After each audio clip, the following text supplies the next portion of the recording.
think about the Hijrah, the Hijrah, the New Year, it's actually the Islamic New Year, traditionally speaking.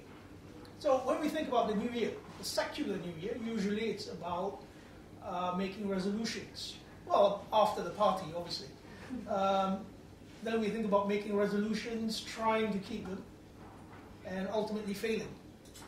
Or succeeding if you're lucky. I'm usually not.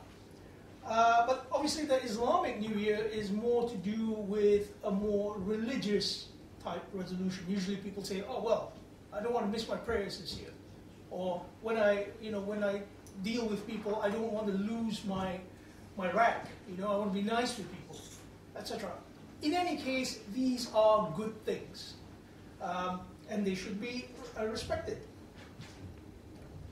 Usually, when people talk about the Islamic New Year, they think it's the birthday of Prophet Muhammad,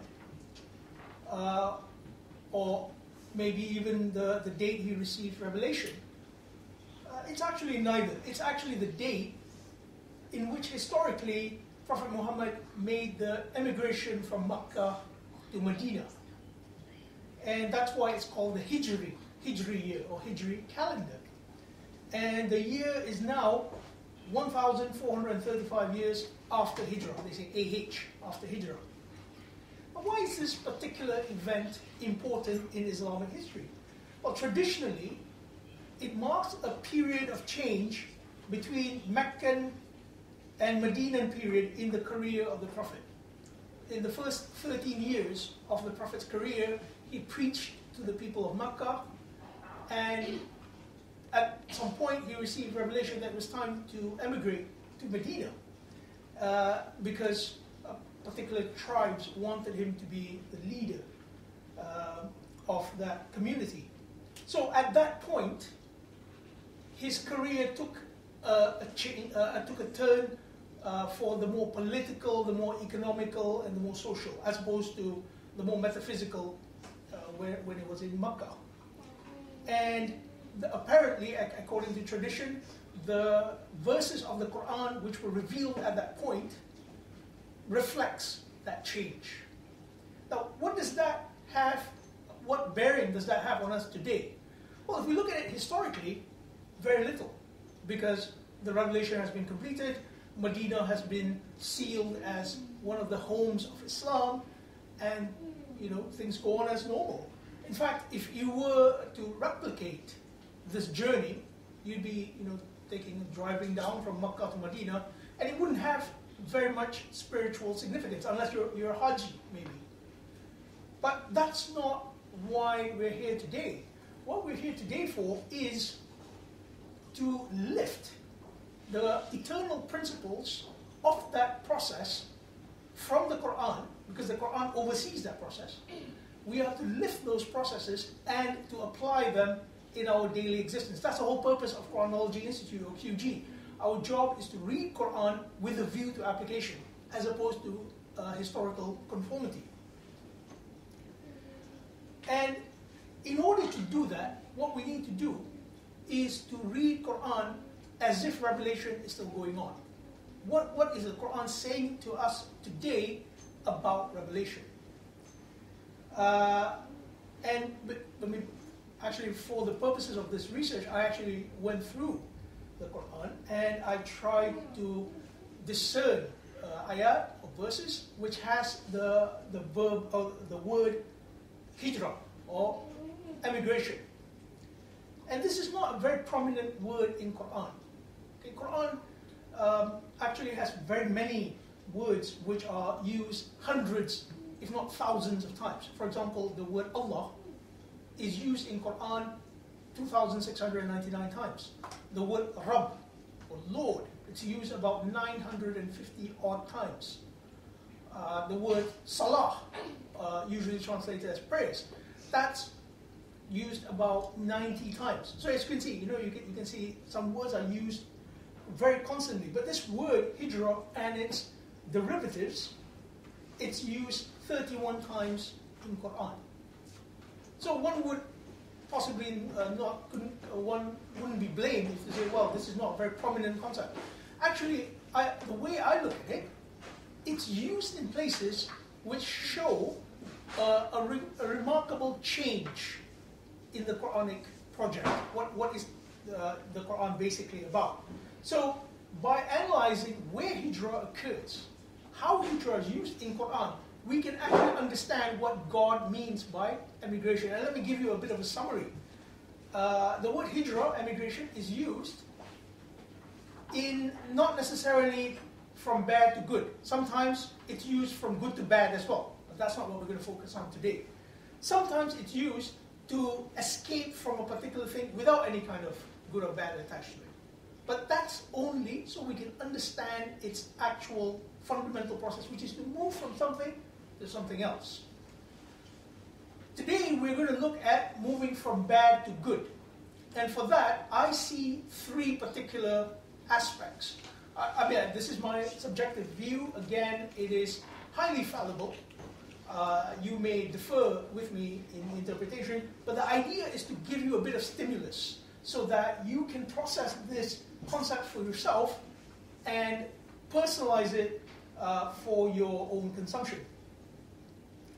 So what is it we're about to do right now? Well, we're going to analyze where these words occur, these words to do with hijrah, yuhajir, to emigrate, muhajir, an emigrant, and we are going to find out how Quran treats this word, these words.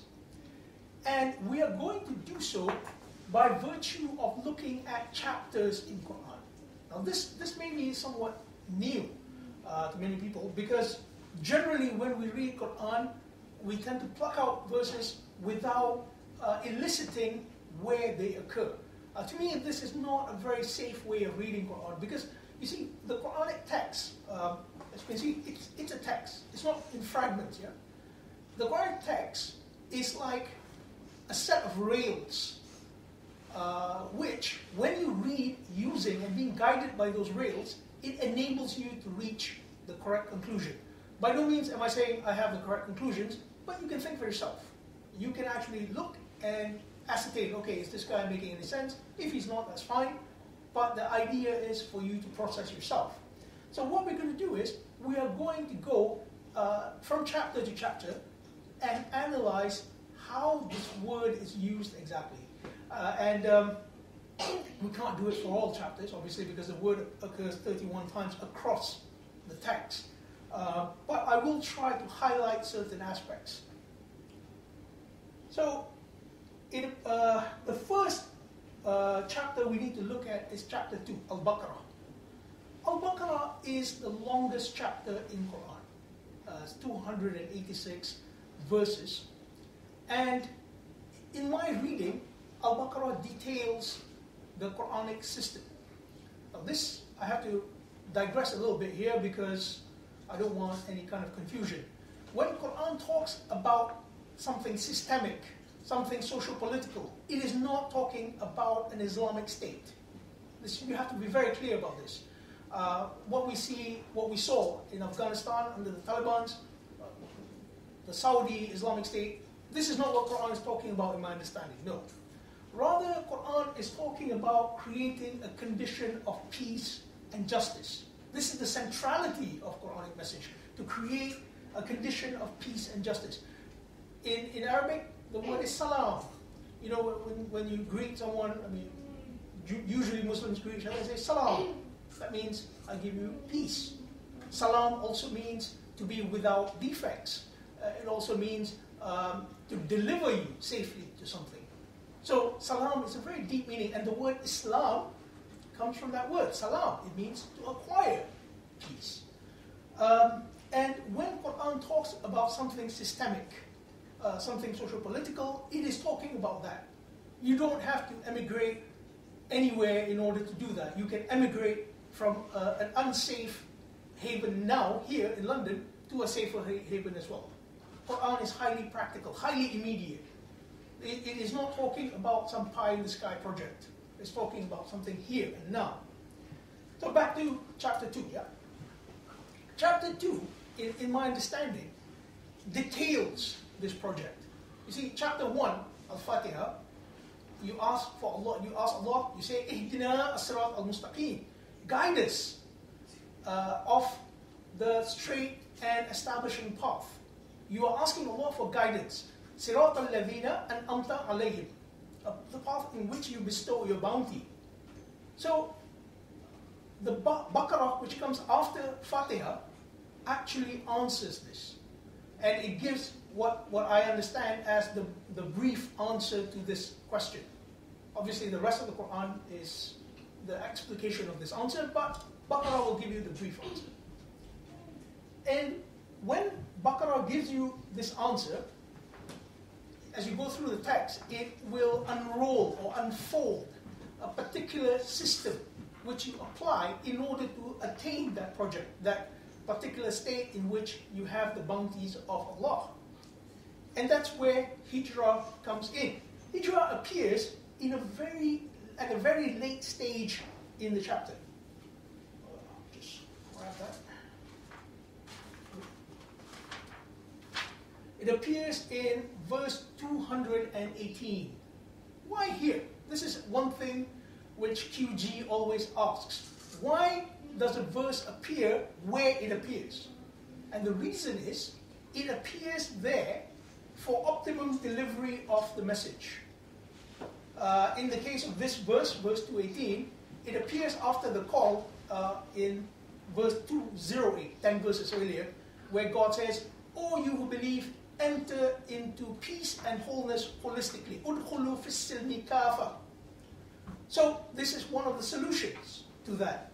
And verse 218 says, "Inna alladhina amanu," verily those who have believed, "walladhina hajaru," and those who have emigrated, "wajahadu fi sabilillah," and strived in the path of Allah, "ulaika yarjuna rahmatullah." These are the people who will be inclined to the mercy of Allah. Allahu ghafurur rahim, and Allah is the protecting, the evolving. So, at this point in the text, Allah is telling you, after 200 verses, you are analyzing, you're trying to understand how Allah will bring peace into your society. Allah says, those who believe and those who emigrate and strive in the path of Allah, these are the people who will attain that particular state. And this is what we need to understand. That's the first time the word hajaru, they have immigrated, this appears in Quran. So it is about emigrating from that state in which you are always in fear, you're unsafe, to a state of security. And this is something which you can understand and apply in your daily life. It is not historical, it is now, it's present. In fact, if you know, I'm a big fan of BBC Breakfast, when you look at BBC Breakfast every day, all you see are disasters. And it makes you think to yourself, what's the solution to this? Are human beings born into a state of disaster? I don't think so. I don't think so. I think we're doing something wrong, and this is the solution, really. It's, in my opinion, it's not a religious solution. It's quite spiritual, but it's also very worldly. And it's the same with chapter 3, Ali Imran, where the verse appears in the verse is 195, quite late. Ali Imran is 200 verses long, and it's quite late in the chapter. At that point, that chapter gives you a step-by-step solution on how to revitalize your society. And it says, those who emigrate in the path of Allah, they abandon their state of comfort, what you can say the comfort zone, these are the people who will attain success. You see, so emigrating is about leaving your former beliefs. It's about leaving a state of insecurity. It's about leaving a certain mindset. Next, we move on to chapter 4, An-Nisa. This is one, if I'm not mistaken, it's probably one of the very few chapters which start with the call, Ya Ayyuhan Nas, O mankind. And it is about establishing a society which is beneficial to all mankind. It brings a state of what I call a rahmah state, in which you are evolving, you are helping other people to evolve. And this particular chapter, it's usually a very static chapter. In other words, the system in it is something which is administrative. It's not about movement. But there is one particular part which talks about emigration. And it's for those who believe in the system to explore other regions.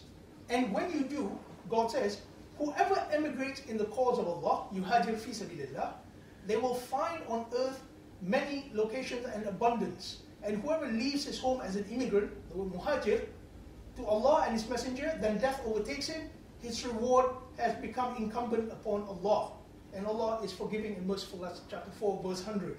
So here you can see that developing that particular impulse within you is also something very spiritual in Islam.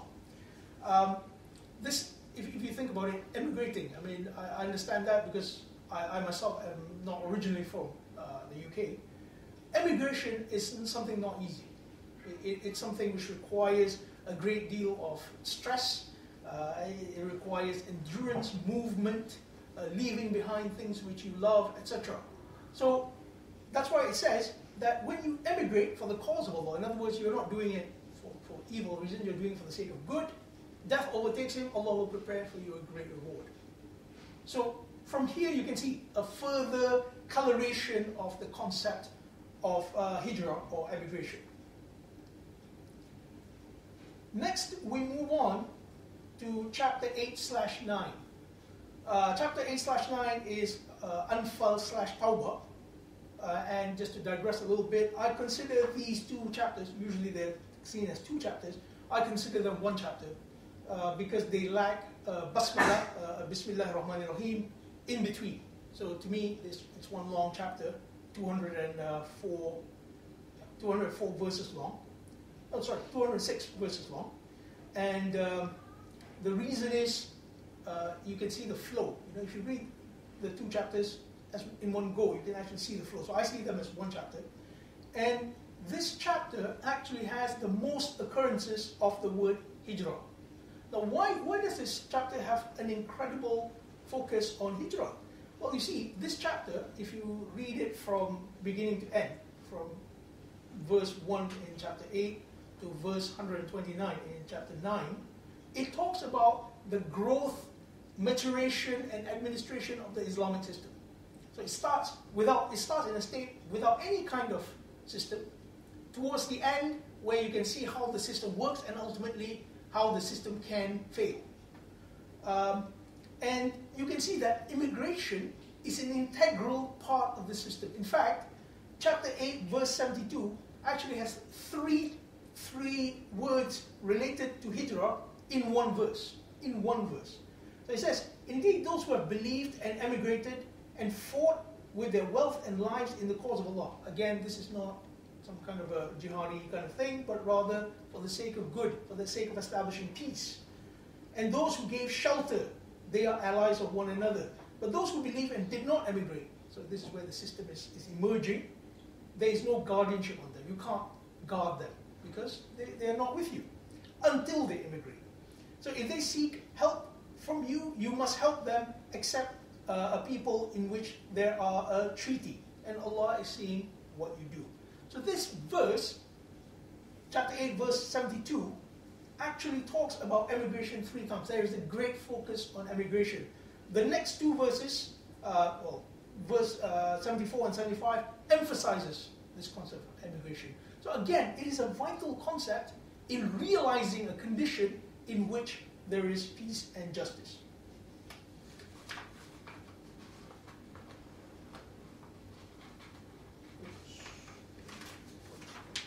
Right, next we move on to chapter 9. I mean, it's still the same chapter, but towards the end of chapter 8/9 is chapter 9, verse 100. And this is, it will be very familiar. This particular phrase will be very familiar because it's historically ascribed to the Sahaba. It says, وَالسَّبِقُونَ أَوَّلِينَ, verily the people who are forward in their race among the early ones, مِنَ الْمُهَاجِرِينَ, among the immigrants, وَالْأَنصَارِ, and those who are helping them, وَالَّذِي أَتَّبَعُوهُمْ بِإِحْسَانٍ, and those who follow them in goodness. Again, you see, as you can see, hijrah is related to goodness. رَضِيَ اللَّهُ أَنْهُ وَرَضُوا عَنْهُ. That's usually described as the Sahabas. Allah is pleased with them and they are with Him. So again, you can see that hijrah is related to acquiring the pleasure of Allah. Why? Because it is a journey towards bringing about the good. Ihsan, وَالَّذِي أَتَّبَعُوهُمْ بِإِحْسَانٍ. So here, and they are promised the garden as well. Well, I don't believe that this is a heavenly garden. The Quran talks about heavenly gardens elsewhere, but there are also earthly gardens, a state in which human beings flourish. And I believe that this is the garden. So here you can see that there is a particular end to the idea of hijrah. It is not something which is open-ended. There's a particular goal as well. So now we move past the social-political aspect, we move to a more personal nature. Hijrah is also used in chapters 73 and 74, which are very highly personal. It talks about one reader, it talks to one particular recipient. Chapter 73 says, وَأَصْبِرْ عَلَى مَا يَقُولُونَ. Have patience for what they are saying. These are people who are opposed. They wish to create mischief. They are against peace. وَأَهْجُرْهُمْ هَجْرًا جَمِيلًا. And immigrate from them with a beautiful emigration. Hajran Jamila. Now, if you think about it, language-wise, Hajran Jamila, you think about it, you are having a particular confrontation, a verbal confrontation with someone, and you say, okay, well, I've had enough, peace, and walk on. That's also hijrah, by the way. So as you can see, it takes the hijrah of character as well as a physical movement. Hajran Jamila is to beautifully move away from these people. These are the people who oppose the system of peace and justice and oppose your desire to evolve. Again, chapter 74 as well. Chapter 74, verse 5, very early on, it says, وَالرُّجْزَ فَأَحْجُورٍ. And from impurities, make hijrah. Hijrah from impurities. So again, in your personal development, you have to scan your life for impurities. Perhaps in your personality, perhaps in your environment. And you need to make hijrah as well. So as you can see here, hijrah has a rather holistic kind of meaning.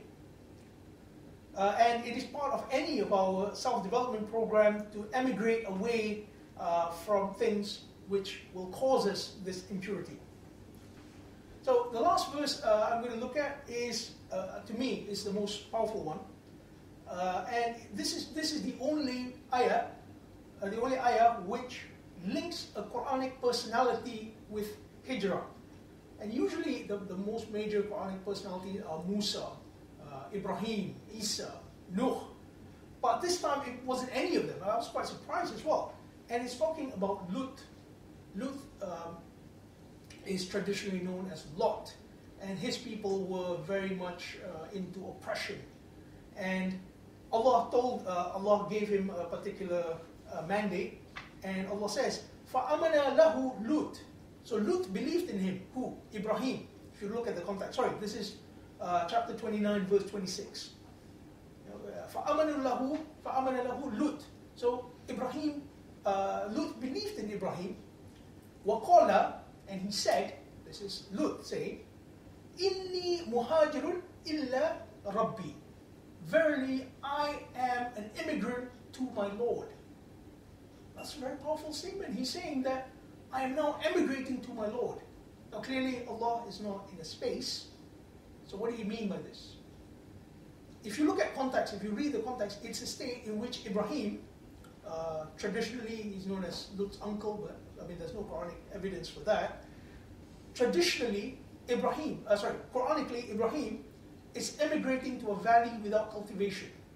He was setting up God's command at that point. And Lut believed in him, and Lut said, Inni muhajirun illa Rabbi. Verily, I am an immigrant to my Lord. He's going to a place where Allah will be his direct nourisher and sustainer. And this is a very powerful concept of emigration for me. The ayah ends, Innahu wal azizul hakim. Verily, Allah is the one who shows might and judiciousness. You can see the relationship between what Lut is doing and the attributes of Allah.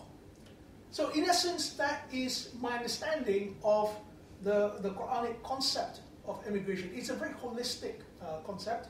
It comprises our spirituality, our personal interaction, and ultimately what we do in society, which is the project of Islam itself to bring peace and justice. Thank you.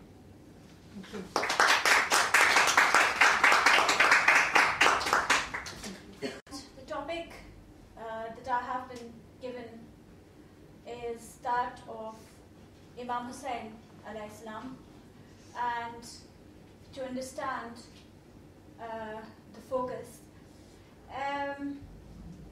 But just to and it was very interesting listening to Brother Farouk, and just a small continuation that Hussain alayhi salam is where migration is important, and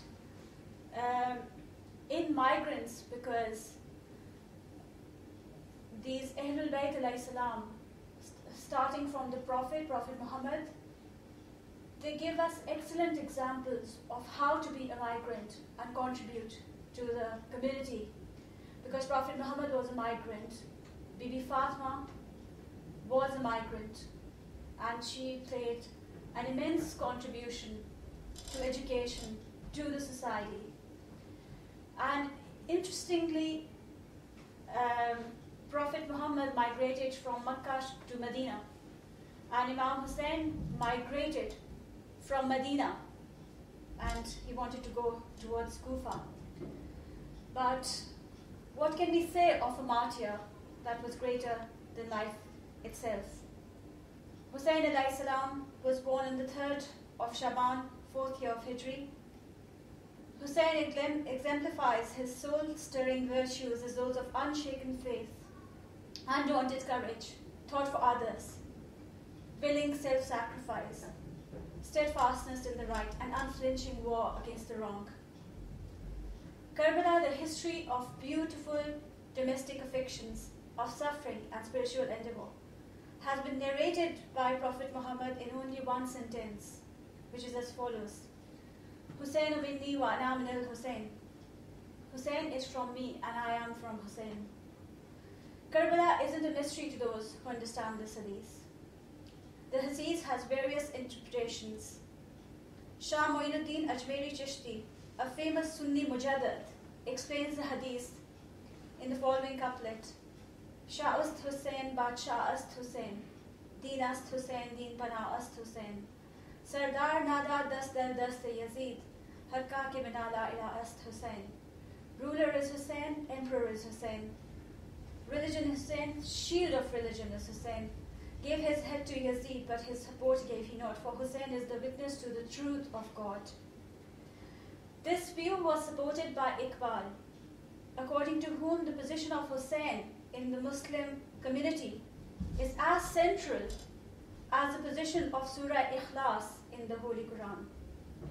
Poet of the East, Allama Iqbal in Javed Nama stresses that Imam Hussain awakened a sleeping nation. And graphically, the word La, which is the beginning of the Shahada, resembles the word a sword, preferably a two-edged sword like Zulfiqar. And for those I do not know, as you might be aware, that Zulfiqar was the sword used by Imam Ali, and as we all know, that most of the wars that were in defense, and when Muslims were attacked, they defended themselves, and Zulfiqar was the sword that was used by Hazrat Ali in protection of the Prophet, in protecting Islam. So Allama Iqbal gives a beautiful resemblance that if you look at the word La, which means no in Arabic, it resembles a two-edged sword, more or less like Zulfiqar. And this sword does away with everything that is an object of worship besides God. It is the prophetic no to anything that might be seen besides the Lord. By using the sword of no, Hussain, by his martyrdom, wrote the letters "But God" in the desert, and thus wrote the title of the script by which the Muslims find salvation, La ilaha illallah. It is due to this very reason that Hussain is also referred to as Waris al-Anbiya. Yazid was always conscious of the fact that despite being the virtual ruler of the entire Arab empire, he had no spiritual strength unless the grandson of the Prophet swore allegiance to him.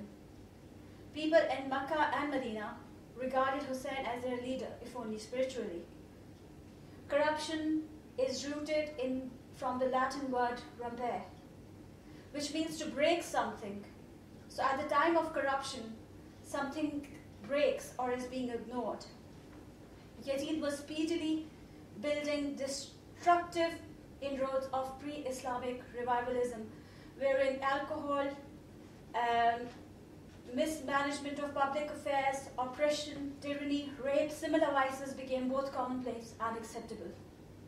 The grandson of the Prophet, by not giving his signatures to this degradation, protected Islam. Today we have human bombs who are psychologically brainwashed to believe their actions of taking life are ordained from divine intervention.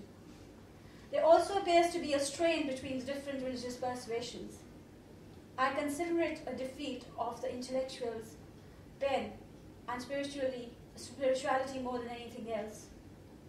There is no Munshi Premchand who would reconcile the strained Hindu-Muslim relations with one play by the name of Karbala. There is no Bulle Shah, Sultan Bahu, Mirabai, Waris Shah, Nanak who would explain that the mercy of divinity does not stop at man-made boundaries. There is no Sufi like Shahbaz Qalandar, Rabia Basri, Bu Ali, Shams Tabriz, or Bahauddin Zikriya who would preach love, peace, and tolerance. However, if teachings are revisited, it will be instantly found that they used the martyrdom of Imam Hussain to heal divisions between the various contending factions. The historical, moral, and spiritual significance of Karbala is not limited to any one religion or country. Imam Hussain has been described as the conscience of all religions by a Christian scholar in his book, Imam Hussain in Christian Ideology. The book confirms that Christ prophesied the martyrdom of Imam Hussain. And Toin Bara, despite being a Christian, never takes the name of Imam Hussain without saying peace be upon him. The famous thinker and scholar maintains that Imam Hussain is not exclusive to Shia or to the Muslims, but belongs to the whole world. The tragedy of Karbala and its spirit of non-violent resistance and supreme sacrifice has been a source of inspiration to the likes of Mahatma Gandhi and Pandit Nehru. Gandhi's first Soul Satyagraha was inspired by Imam Hussein's non-violent resistance to the tyranny of Yazid. Nehru considered Karbala as the unifying bond of humanity. According to the great poet Rabindranath Tagore, Hussein's sacrifice indicates spiritual liberation. What is particularly striking about the observances of the month of Muharram in India is the prominent participation of Hindus in the rituals. In the towns and villages all over the country, Hindus join Muslims in lamenting and the martyrdom of Hussain alayhi salam by sponsoring or taking part in lamentation rituals and Tazia processions.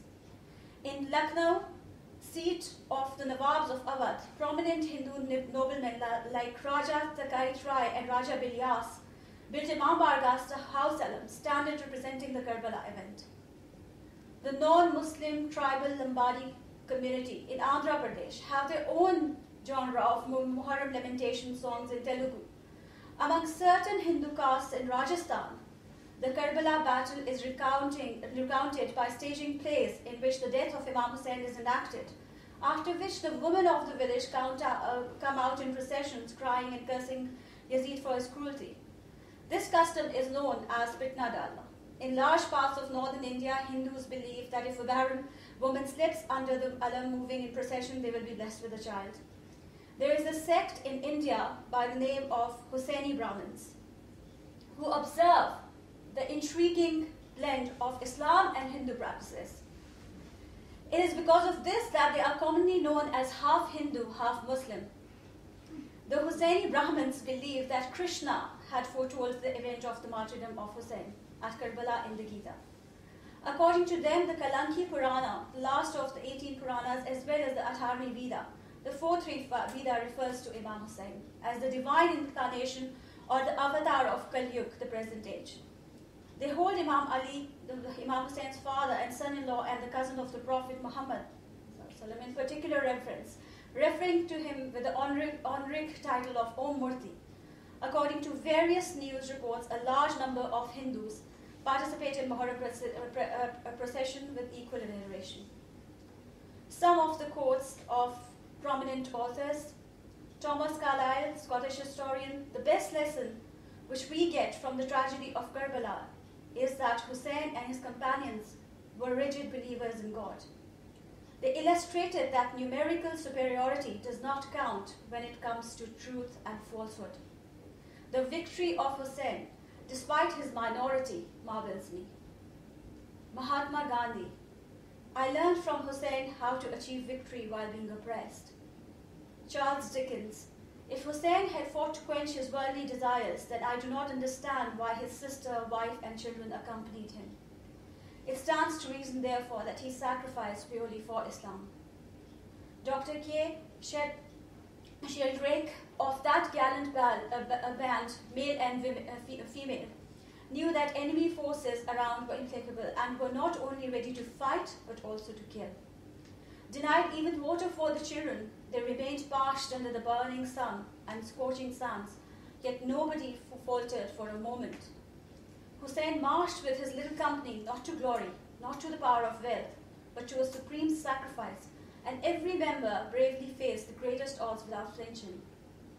Dalai Lama: if Buddhism had Ali's Nahjul Balagha and Hussein's battle, the whole world would be Buddhist. The above mentioned noteworthy tributes to Imam Hussain alayhi salam allows one to appreciate the following verse of Josh Maliabadi: इंसान को बेदार तो हो लेने दो, हर कौम पुकारेगी हमारे हैं Hussain. Let humanity be awake and every tribe will claim Hussain as their own.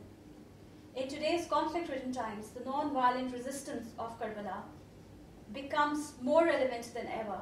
Imam Hussain alayhi salam appears to be declaring his victory over Yazid in his immortal words: "O God, what did he find who lost you? And what did he lose who found you?" And I've just been awake all night because we've been observing the 9th and 10th of Muharram, so my apologies if I sounded less lucid. But I would like to agree with Brother Farouk that in essence, Islam, Imam Hussain above all, what he teaches us is that Islam is not about empires, and it's not about conquests, it's not about large armies, but by resisting a tyrant, Imam Hussain alayhi salam teaches us that Islam is about spiritual life. And the following eulogy, written by a person close to my heart, is it leaves a deep impression on my soul, and it is: what is raining? Blood. Who? The eyes. How? Day and night. Why? From grief. Grief for whom? Grief for the king of Karbala. Thank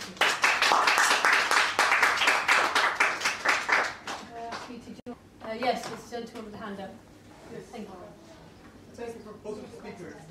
You both spoke about the month of Muharram, and I just wonder about your opinion on whether it's a month for celebrations in Muslim New Year, because other Muslims think it's a month of grief and sadness for the martyrdom of Hussain. So I wonder, what do you think of the right attitude towards this month?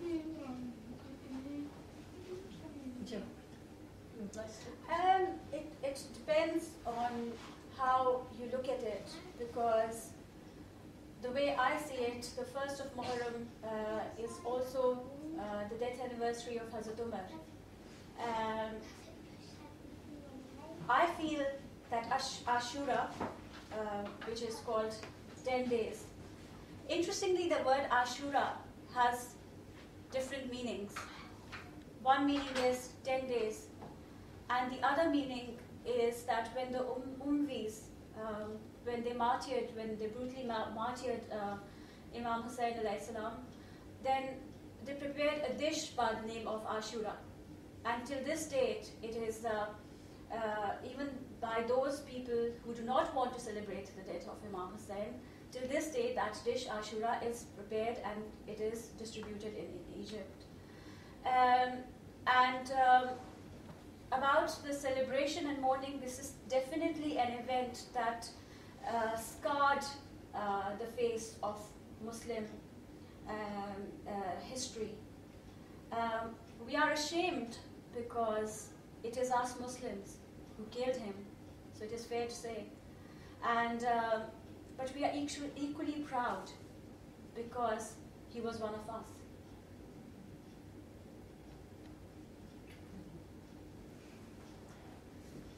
Would you like to say anything? Is this a month of mourning, or is it grief, or? Well, to me, the celebration is largely cultural,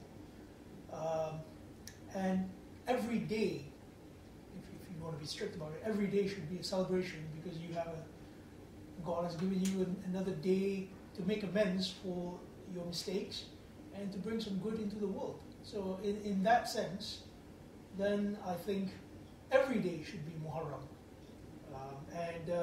The fact that if you can look at every day as a hijrah from some mistake you did before, perhaps, for me, it would be like, eating too much or something. Maybe one day I will just go to chicken and chip shop and have a big meal. And the next day I would say, well, no, I need to make hijrah from this and start eating more fruits and veg. That's a hijrah. As far as I understand from Quran, that is a hijrah. No doubt, it's not a big procession-like thing, but it still acts as an agent of change. And that's what change is about. If you look at Quran, chapter 13, verse 11, chapter 8, verse 53, the crux of change in Quran is your nafs, your soul. So when your soul awakens change, there will be change in your environment. Every day is an opportunity for that, as far as I'm concerned. Do you have any other questions? Or queries or clarifications that anyone wants? It's my opportunity then. Farouk, you were talking about how hijrah can be from bad to good. It can also work the other way, from good to bad. Mm-hmm. Could you say a bit more about that? Actually, there is one. If you look at Quran, it is replete with Judgment Day scenarios, and that gives us a kind of an end game scenario. What's it all about at the end? And one of the particular ayat which kind of shocked me again yesterday when I was looking through the Hijrah verses, is the complaint of the Prophet when on Judgment Day, and he says, "Waqala Rasul." The messenger says, "Ya Rabbi, O my Lord, inna qawmi, verily my people, attakhadhu hadha al-Qur'ana mahjura." They have taken this Quran as something to emigrate from. So they've emigrated from the Quran. That's also an emigration. Obviously, it's not a good one, but it's also immigration. The word mahjur, you can say hijrah, mahjur. Phonetically, it's very similar. So that's one. Yeah. And I'll take this opportunity to ask a question to Rubab. You were talking about the Zulfikar sword. Could you say a bit more about that and the importance and what that means? Sure. Significance, please. Thank you. Well, Zulfikar, as the legend has it, that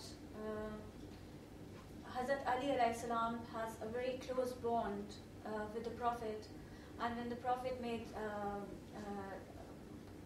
his, started giving people da'wat to Islam, the first people who he invited were his close people, the companions, his family. And he said, at that moment in time, Imam Ali alayhi salam was only 13 and his legs were trembling. And he said that I am going to support you. Hazrat Muhammad said that you are the commander of the faithful at that moment in time. And people made fun of that. And they said to Hazrat Abu Talib that your nephew has made your son your commander. But we do know that in Islamic history, Imam Ali alayhi salam was like a shield of the Prophet, and his sword has been lifted numerous times in defense of the Prophet and to prevent the Prophet from being martyred. And there was once an occasion when Imam Ali alayhi salam was defending the Prophet, and the sword that he was using broke, and as the traditions have it, Angel Jibreel came with a sword from heaven, and there's this verse that Shahi Mardan Sher Yazdan Quwwate Parvardigar La Fatahullah Ali La Saifullah Zulfikar, that there is no lad like Ali and there is no sword like Zulfikar. So Zulfikar has its importance because it is the sword that has always defended Islam. And also they say, according to some narrations, that had it not been for the wealth of Khadija and Islam was a lot to the wealth of Khadija and the sword of Imam Ali alayhi salam, which is again the Zulfikar. Thank you. We have a question at the back. It's just an observation. The brother on the right, he relied almost purely on the Quran and made no reference to what's regarded as authentic hadith, whether it's from the Sunni or the Shia source. Was there a reason for that? Oh well, yeah. I try to obtain as purely a Quranic view as I can. I'm personally speaking, I'm a Quranist. I don't give any authority to any hadith literature, and I tend to read Quran by compiling verses on particular chapters and deriving an understanding from that analysis.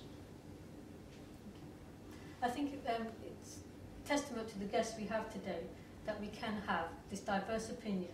We can have the various thoughts that we have within the Islamic tradition, that Islam is not monolithic, it's not one type of Islam, that we have different types of Muslims, and they're all valid in their own respects. And I think I'm particularly grateful for these two guests coming today and giving their opinions, and they're quite different perspectives on Muharram, because and that reflects reality in the world, that Muslims across the globe have their own perspective, both as individuals as well as groups, on what Muharram may mean to them. So I'm especially grateful for their insight today and their diverse opinion. I think that's something to be commended.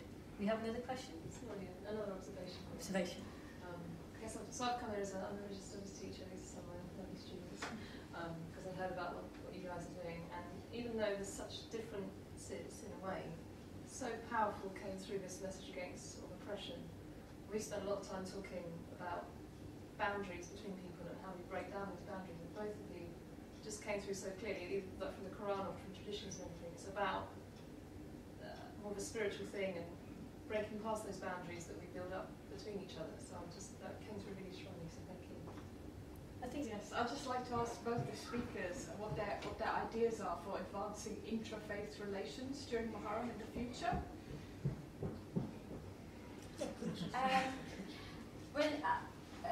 Sister Tamina, thank you very much for that question. And interestingly, as I said in the very brief speech that I prepared, that typically in the Muharram processions, even today, if you were to attend any of the processions in the subcontinent, despite the fact that we have these terrorism, human rights is a very big issue. Like in Pakistan alone, 22,000 Shias have been brutally massacred. We have and simply for their faith. And we have this issue of religious intolerance. We have the Christians being massacred. We have the issues with the Ahmadi community, the Hindu community. But at the same time, when you see religious intolerance, at the same time, what is beautiful and what is promising is that all of this has not been able to divide the people. Because even now, when these militants claim responsibility for carrying out various atrocities, in a typical Muharram procession, what you have is Christians, Hindus, Sufis, Sunnis, and Shias. And actually what they want is, we want our Sunni brothers to stay away from the Julus. And guess what happens? The next day, we have the Sunnis leading the Jalus as human shields. And we have, by way of example, and Sister Tamina has been a part of it, in the British House of Lords, we've had events on Lady Fatima, and we plan to do the same on Imam Hussain salam as well, where people from different faiths come. We have the Jews, we have the Christians, we even have people who do not believe in God participating in those seminars, and they are only getting better. And at the end of the day, what I must also add is that it is a misconception that all these processions and all this commemoration of Muharram and this mourning has been initiated by the Shias. It was actually, most interestingly, a Sunni Mujaddid by the name of Khwaja Muhyiddin Ajmeri Chishti who started the processions and the taziyas in Pakistan. And the reason for that simply was that Hindus had this tradition of telling, because they have different, as you might be aware, they have different gods, and to tell the stories of their gods and goddesses, they have these processions. And basically, that was to educate the masses. So basically, the procession goes, and it's like a bit of a storytelling for the masses. In the same way, the Sunni Mujaddid, by the name of, because as we know that in the subcontinent, Islam reached not by the sword, but it reached by the Sufis. And they thought that, as I said, that Imam Hussein's story is so touching with his, that basically they started these processions. And for example, the procession has the alam, the standard, and people would ask as to what is that alam for. And they said that this alam was carried by the commander of Imam Hussain salam's army, and his arms were cut off. Okay, then what is that sabil on the alam for? And it was like he was trying to get water for a 4-year-old. Then people ask, what is that cradle for? And then the answer to that was that Imam Hussain had a 6-month-old baby who was martyred with him in Karbala. Then what were those shawls of? That because the Prophet's granddaughters were ripped off chadars. Then what are these sabils, these water cans for? These water cans symbolize that Imam Hussain was killed thirsty. The message of carrying those processions even today is that Imam Hussain died of thirst. We should ensure that nobody dies, everybody gets water, everybody is able to live with integrity. And I think this is again the same beauty and the same togetherness, that despite all the militancy and despite all the terror, people are trying to disunite the people, and they are not disunited over there. I think it's just, and if I may, sorry if I've just taken a lot of time, but just very quickly, I think what we need is beautiful examples like Sister Tamsila, Sister Tamina, and everybody who is put up today as well, because it's so important to be inclusive, because this is what I've said time and time again, that despite all the terrorism that is taking place in Pakistan, it is less worrying because people at their hearts are not divided.